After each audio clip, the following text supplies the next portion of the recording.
സെയ്ഫ് അലി ഖാൻ്റെ വിഷയം ദുരൂഹമായി ഇപ്പോഴും തുടരുകയാണ്.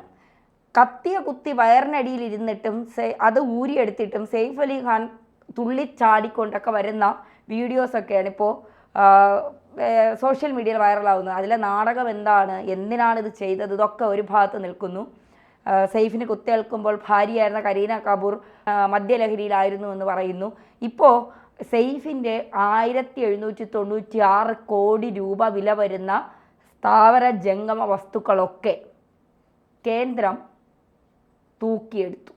എനിമി പ്രോപ്പർട്ടി എന്നാണ് കേന്ദ്രം പറയുന്നത്. അത് കേന്ദ്രത്തിൻ്റെ കയ്യിലാണ് ഇരിക്കേണ്ടത്. എന്താകും ഇനി? ഇതിനെ കോടതി ഹർജി, സെയ്ഫിൻ്റെ ഹർജി തള്ളി. ഇപ്പോൾ കേന്ദ്രം ഇതിൽ നിലപാടെടുക്കാൻ സാധ്യതയുണ്ടോ?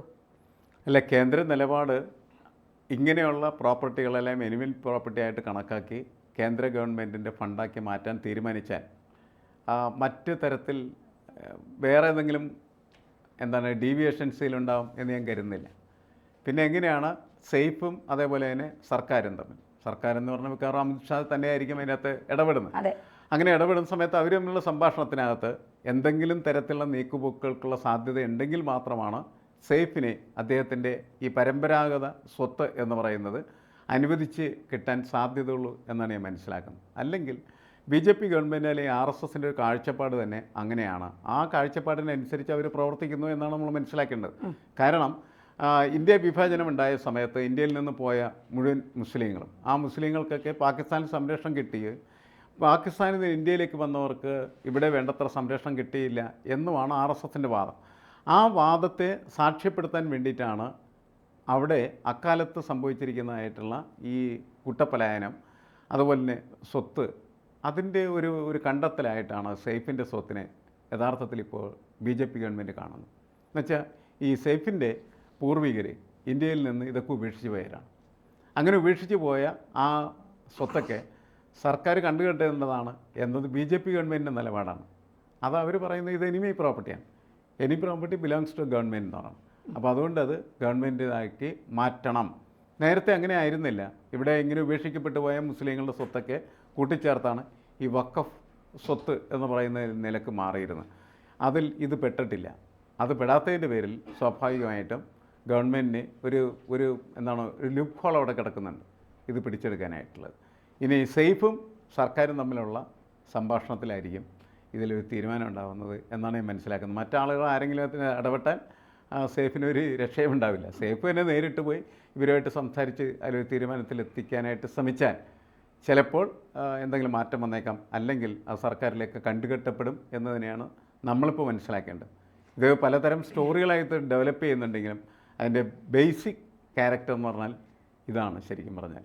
അതായത് ഇവിടുന്ന് ഈ രാജ്യം വിട്ടുപോയ ഒരാളുടെ ഭൂമിയാണ്, ഒരാളുടെ സ്വത്താണ് ഈ സ്വത്ത് എന്ന തലക്കുള്ള ഒരു ഇൻ്റർപ്രിട്ടേഷൻ, ഒരു വ്യാഖ്യാനം കൊടുത്തിട്ട് അത് സർക്കാരിലേക്ക് കണ്ടുകെട്ടുന്ന രീതിയിലേക്കാണ് പോയിക്കൊണ്ടിരിക്കുന്നത്. സെയ്ഫിൻ്റെ കാര്യത്തിൽ വന്നാൽ ഇപ്പോൾ ഇതെല്ലാം ദുരൂഹമാണ്. സെയ്ഫിനെ കുത്തിയത് വലിയ ആഴത്തിലുള്ള മുറിവൊക്കെ അദ്ദേഹത്തിന് ഏറ്റിട്ടുണ്ടെന്നാണ് പറയുന്നത്.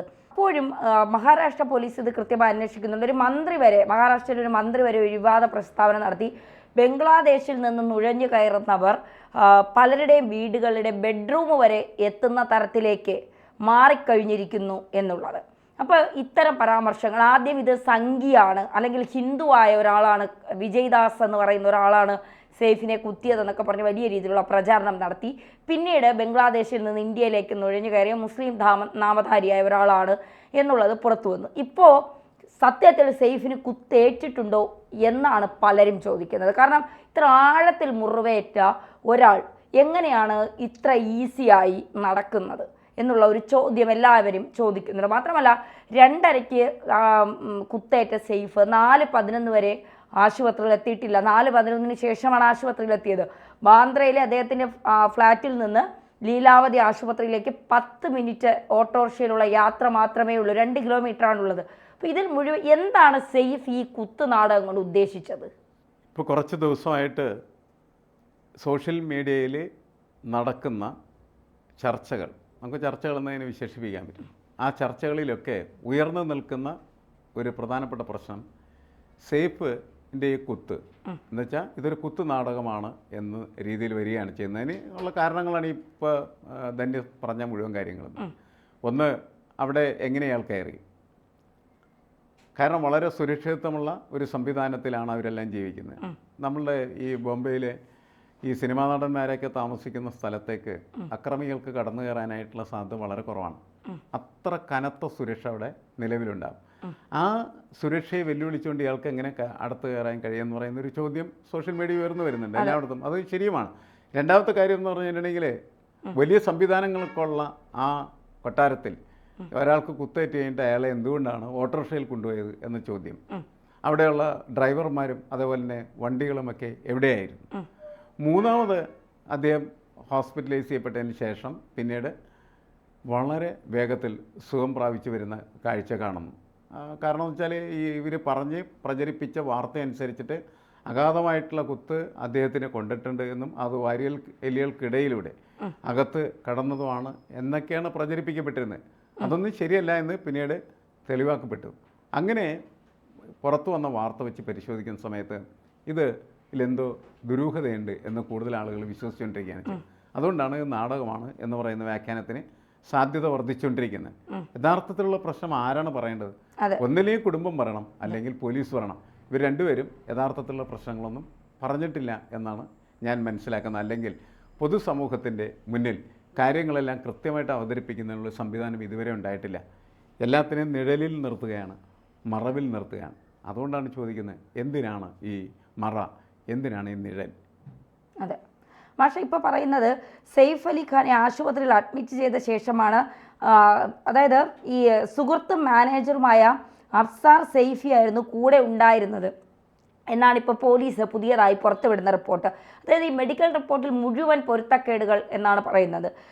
പക്ഷേ 8 വയസ്സുള്ള മകൻ തൈമൂറിനൊപ്പം രക്തത്തിൽ കുളിച്ച നിലയിലാണ് നടൻ ആശുപത്രിയിലേക്ക് വന്നത് എന്ന് പറഞ്ഞ ആദ്യ മണിക്കൂറുകളിൽ തന്നെ നടനെ ചികിത്സിച്ച ഡോക്ടറാണ് പറഞ്ഞത് കൊച്ചിനെ കൂട്ടിയാണ് വന്നതെന്ന്. പക്ഷെ പോലീസ് പറയുന്നു ഓട്ടോറിക്ഷയിൽ കൂടെ ഉണ്ടായിരുന്നത് മാനേജറായിരുന്നു എന്ന് പറയുന്നത്. അപ്പോൾ ഇതിൽ തന്നെ വലിയ പൊരുത്തക്കേടുണ്ട്. പിന്നെ ആഴത്തിലുള്ള മുറിവുകൾ, ഇത് വളരെ സംശയാസ്പദമായ കാര്യം. ഇത്തരത്തിൽ ആഴത്തിലുള്ള മുറിവുകൾ ഏൽക്കാൻ സാധ്യതയുണ്ടോ?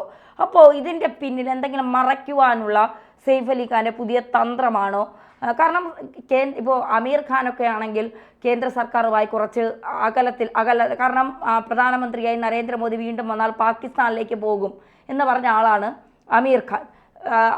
പിന്നെ ഷാറുഖ് ഖാൻ ആണെങ്കിലും പിന്നെ ED ഒക്കെ ഷാറുഖ് ഖാൻ്റെ മകനെ പിടിച്ചുകൊണ്ട് പോയതും അന്വേഷണം നടന്നതും ഒക്കെ നമുക്കറിയാം. അപ്പോൾ ഈ ഖാൻമാരോടൊക്കെ ഒരു അകലം പാലിക്കുന്നവരാണ് BJP സർക്കാർ എന്നാണ് പറയുന്നത്. പക്ഷേ സെയ്ഫ് അലി ഖാനെ സംബന്ധിച്ചിടത്തോളം അത്തരത്തിൽ വിമർശനങ്ങളൊന്നും കേന്ദ്ര സർക്കാരിനെതിരെ സെയ്ഫ് അലി ഖാൻ ഉയർത്തിയിട്ടില്ല. സേഫായി തൻ്റെ മേഖലയിൽ കഴിവ് തെളിയിച്ചുകൊണ്ട് തൻ്റെ കുടുംബജീവിതം മുന്നോട്ട് കൊണ്ടുപോയി അങ്ങനെ വളരെ സൈലൻ്റായി പോകുന്ന ഒരാളാണ്. പക്ഷെ എന്തിനിങ്ങനെ ഒരു തന്ത്രം നടത്തി? ഇതിൻ്റെ പിന്നിലെ ദുരൂഹത അതാണ് ആളുകൾ ചോദിക്കുന്നത്. എന്തിനാണ് ഇങ്ങനെ ഒരു കള്ളക്കഥ ഇങ്ങനെ പറഞ്ഞത്? ഇത് പൊളിയാനുള്ള സാധ്യത തീർച്ചയായിട്ടും ഉണ്ടാകും. കാരണം മഹാരാഷ്ട്ര പോലീസാണ് അന്വേഷിക്കുന്നത്. അപ്പോൾ തീർച്ചയായിട്ടും ഇതിലൊരു വ്യക്തത വരാൻ സാധ്യതയുണ്ട്. അങ്ങനെയാണ് എങ്കിൽ എന്തായിരിക്കും തുടർ നടപടികൾ? അല്ല, വ്യക്തത വരുത്തേണ്ടത് പോലീസ് തന്നെയാണ്, അല്ലെങ്കിൽ കുടുംബമാണ് എന്ന് നമ്മൾ നേരത്തെ പറഞ്ഞല്ലോ. ഇത് രണ്ടും നമുക്ക് കിട്ടാത്തതിൻ്റെ പേരിലാണ് വീണ്ടും വീണ്ടും ഇതിൻ്റെ ചർച്ച ഇങ്ങനെ നടക്കുകയും അതിൻ്റെ നിഗൂഢത അന്വേഷിച്ചിട്ട് സോഷ്യൽ മീഡിയ സഞ്ചരിക്കുകയും ചെയ്യുന്നതാണ് ഞാൻ മനസ്സിലാക്കുന്നത്. ഇതിലൊക്കെ ചെയ്യാൻ വരിക, ഒന്ന് സെലിബ്രിറ്റികളാവുമ്പോൾ ആളുകളുടെ ഭാവനകളിങ്ങനെ വളർന്ന് പടരും. സെലിബ്രിറ്റിയെ സംബന്ധിച്ചിടത്തോളം ഉണ്ടാകുന്ന ഏത് കേസുകളിലും ഓരോരുത്തരുടെ ഭാവനയ്ക്കനുസരിച്ച് ഓരോരോ വർത്തമാനങ്ങൾ വരും. ഇവിടെ വിഷയം പ്രധാനപ്പെട്ടത് എന്താണെന്ന് വെച്ചാൽ ഈ എനിമി പ്രോപ്പർട്ടിയുമായിട്ട് ബന്ധപ്പെട്ട് കിടക്കുന്നതിൻ്റെ പേരിലാണ് ഇതിലൊരു പൊളിറ്റിക്സ് വരുന്നത്. അല്ലെങ്കിൽ ഒരു സിനിമാ കഥ മാത്രമായിട്ട് ഇത് അവസാനിക്കുക. ഇതിൻ്റെ അകത്ത് പൊളിറ്റിക്സ് കടന്നു വന്നതിൻ്റെ പിന്നിലുള്ള പ്രധാനപ്പെട്ട ഘടകം എന്ന് പറയുന്നത് എനിമി പ്രോപ്പർട്ടിയായിട്ട് ഇയാളുടെ കുടുംബ സ്വത്ത് കണ്ടെത്തുകയും അത് സർക്കാരിൻ്റെ ഭാഗമാക്കേണ്ട സർക്കാർ ശ്രമിക്കുകയും ചെയ്യുന്നു എന്നുള്ളതാണ് പൊളിറ്റിക്കൽ സൈഡ് എന്ന് പറയുന്നത്. മറ്റതൊക്കെ തന്നെ വ്യക്തിപരമായിട്ട് ഇനി നിഗൂഢമായി നടന്നാലും അതിൻ്റെ അന്വേഷണങ്ങൾക്കും അതേപോലെ തന്നെ അതിൻ്റെ ഭാവനകൾക്കൊക്കെ പരിമിതികളുണ്ടെന്നുള്ളതാണ്. പിന്നെ രണ്ടുപേരും സെയ്ഫും അദ്ദേഹത്തിൻ്റെ ഭാര്യയും ഇന്ത്യയെ സംബന്ധിച്ചിടത്തോളം നമ്മുടെ സെലിബ്രിറ്റി സ്റ്റാഴ്സാണ്. അപ്പോൾ അവരെക്കുറിച്ച് എന്ത് പറയുന്നതിനും എപ്പോഴും കാതുകളുണ്ടാകും കേൾക്കാനായിട്ടെന്നുള്ളതാണ്. അതുകൊണ്ട് ഒരുപാട് ആളുള്ളത് കേട്ടുകൊണ്ടിരിക്കുകയും അന്വേഷിക്കുകയും ചെയ്തുകൊണ്ടിരിക്കുകയാണ് ചെയ്യുന്നത്. വ്യക്തമായിട്ട് ഇതിനകത്ത് വേണ്ട ഒരു കാര്യം എന്താണെന്ന് വെച്ചാൽ എന്താണ് സംഭവിച്ചത്, എന്താണ് അതിൻ്റെ പിന്നിലുള്ള പ്രശ്നം എന്നത് പോലീസ് കൃത്യമായിട്ട് അന്വേഷിച്ച് ഉടനെ തന്നെ മാധ്യമങ്ങൾക്ക് അല്ലെങ്കിൽ പൊതുസമൂഹത്തിന് മുന്നിൽ അവതരിപ്പിച്ച് പ്രശ്നങ്ങൾ അവസാനിപ്പിക്കുക. അതായിരിക്കും കുറച്ചുകൂടി ബെറ്റർ എന്നാണ് എനിക്ക് തോന്നുന്നത്. അല്ലെങ്കിൽ ഈ അഭ്യൂഹങ്ങൾ ഇങ്ങനെ വർദ്ധിച്ചുകൊണ്ടേയിരിക്കും.